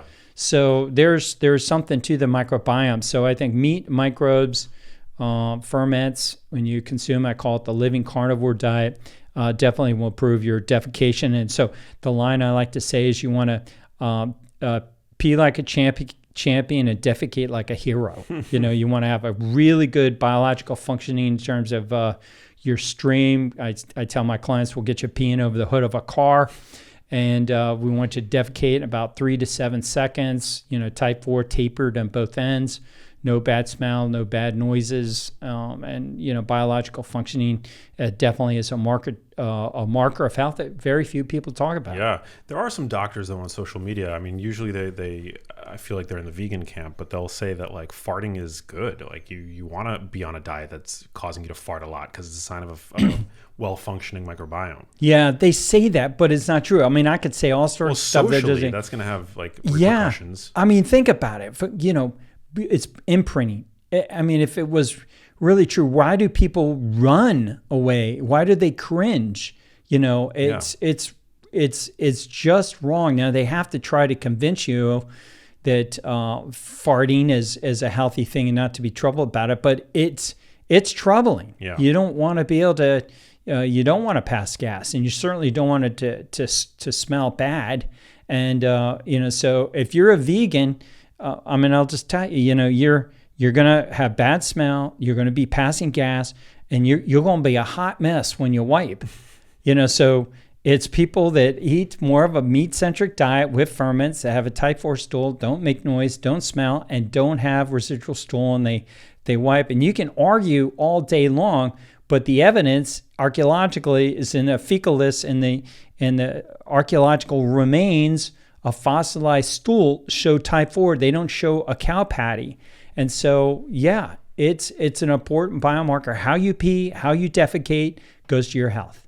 I mean, it makes you wonder why toilet paper was invented, right? Like, I mean, if our natural tendency, right, is to like poop and then have it be all over our bottoms, like, that doesn't, and likely for the vast majority of our, time on this planet prior to the advent of industrialized food, we were probably eating diets that were more biologically appropriate, made pooping a lot easier. I totally agree. And a much cleaner experience. Yeah. And then our diets became industrialized. We started, we adopted domesticated crops like grains as mainstays in our diets. Mm-hmm. And it led to messier poops. And obviously we had to, yeah. That's exactly right. Toilet paper became a necessity. Great insight. But you don't see other animals walking around with poop all over their bottoms. No. And even domesticated animals, the healthiest wild animals, you never see residual stool on their anus.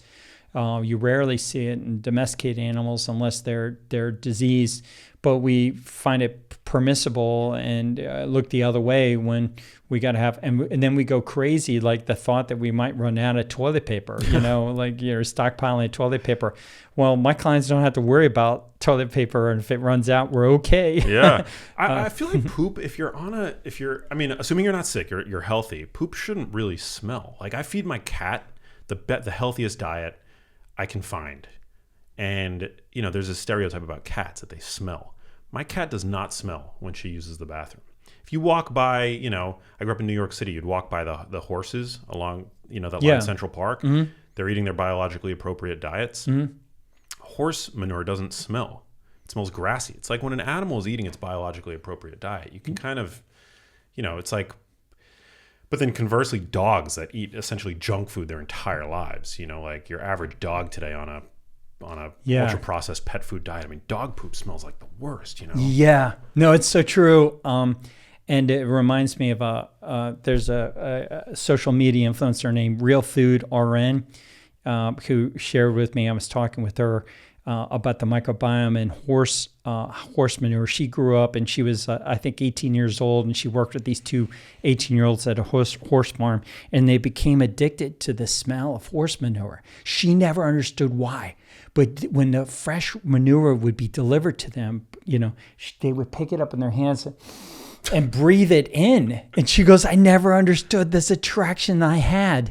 And it was really to the healthy microbes that are in there. So animals in the wild will go and consume other droppings of other animals because they can detect the healthy animal with a good smell and consume it. And so C. difficile, which is a terrible infection that we're now treating with fecal microbiotic transplants from healthy human beings and transplanting the stool from a healthy human into the sick infected human being. That took place because we noticed rats that had C. difficile would eat the rat's droppings of a healthy rat, and it cured them. And so that's how we learned to do this in human beings, fecal microbiotic transplants. But you might as well, I almost like too much information, but the FDA will not let FMTs to happen by doctors unless it's a life-threatening C. difficile infection, because in studies what we're finding out is people that have inflammatory bowel disease, Crohn's disease, there's no cure for Crohn's. You're on lifetime medicine to immune suppressing medicine like Humira, methotrexates, these immune suppressing medications for the rest of your life. But if you have an FMT from a human being that's got a really optimized microbiome, the Crohn's, in one study, went completely away, and a third of the people with Crohn's, 1/3 of them were cured. Wow. And here's the interesting thing. Of those 19 people that were cured, 11 of them, Max, came from a common donor. So what that means is you can have a very optimized level of microbiome.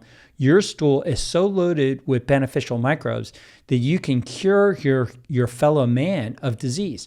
So in the future, 2024, the Genialize episode today, what's going to happen is you will see companies or medical practices, probably offshore to get away from governments, will be doing FMTs from the healthiest people in the world, curing disease that unless we can eradicate ourselves from the influence of big pharma and the system that is just propagating from disease. But I want to be a part of it. I want to figure out ways to optimize people through lifestyles. I want to measure microbiomes, figure out ways to do it besides visceral fat. We've got to get role models, of people who are really healthy, and we got to offer people not just the strategies, but I think also some people, if they don't have time to adopt all the lifestyles, they may just need a fecal microbiota transplant to catch up with them, and that probably offers the most substantial way of bringing relief to some people that have disease while they start trying to change their life too. Yeah, I got to plant that seed with the new administration to loosen up the reins on. I hope you can. This research, yeah, that'd be dope. Man, keep doing it, and I hope. Have you met RFK? Have you had a chance? I've met him. Yes, I'm not directly connected or affiliated in any. I'm actually not affiliated with the movement or the administration at this point. But yeah, I hope. I mean, fingers crossed that there's some way that I can help in a small, take a small role in steering the ship. But I don't know. I'm optimistic, even if I'm not. Were I not to be involved in any capacity. There's everybody who has been nominated for appointment at this point seems very legit, high integrity choices. I agree. I'm super impressed. Yeah, so I'm optimistic at this point. Things could, who knows how things will shake out over the next 4 years, but. Well, look at what you're doing. You're reaching millions of people, Max. And, you not only look good from the outside, but you look good from the inside. Thank you, brother. We could see that, and let's get you better. Let's keep improving. Yes. You need to be a human being. By the time you're 45 or 50, you're even better on the inside, even better looking from the outside. Amen. Well, thanks for coming in. I love getting to spend time with you. You're a brilliant dude and physician, and super grateful. Remind listeners and viewers where they can connect with you on social media. Yeah. So I'm on, easiest way to get me is my website, drseanomara.com, drshawnamara.com. I'm also reachable on Instagram, YouTube, X, Twitter, LinkedIn, TikTok, same drseanomara, and very accessible. Love producing videos to help people out, optimize their health. And I'm looking for some really motivated clients. So if you're an influencer like Max, come see me, and I will optimize your health, appearance, and performance, and we'll help get our country optimally healthy. On the right track. Well, thanks, brother. Hey, if you liked that video, you need to check out this one here, and I'll see you there.